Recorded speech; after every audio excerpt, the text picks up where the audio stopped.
साम्राज्य न्यूज, सामान्यांचा असामान्य आवाज।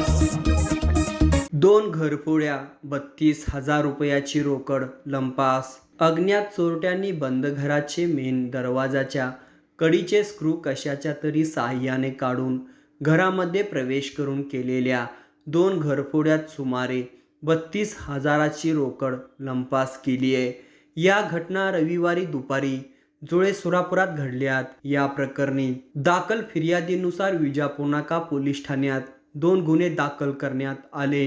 याबाबत मिळालेली अधिक माहिती अशी की कोणार्क नगरातील पद्मावती रेसिडेन्सीमधील रहिवासी दीपक गजानन मठपती यांच्या घरात अज्ञात चोरट्याने प्रवेश करून बेडरूममधील लोखंडी कपाटातील कप्प्यात ठेवलेले 12,500 रुपयाची रोकड चोरून नेली। या प्रकरणी दीपक मठपती यांनी विजापूर नाका पोलीस ठाण्यात रविवारी रात्री दाखल केलेल्या फिर्यादीनुसार अज्ञात चोरट्याविरुद्ध गुन्हा दाखल करण्यात आलाय। चोरीची दुसरी घटना लोखंडवाला आईसलँड कॉम्प्लेक्समध्ये आशिष बाळासाहेब निंबाळकर यांच्या घरात रविवारी दुपारी घडली। या घरातून अज्ञात चोरट्यांनी बंद घराचा कोयंडा उचकटून लाकडी कपाटात ठेवलेले पर्समधील 18,400 रुपयाची रोकड चोरून नेली आहे।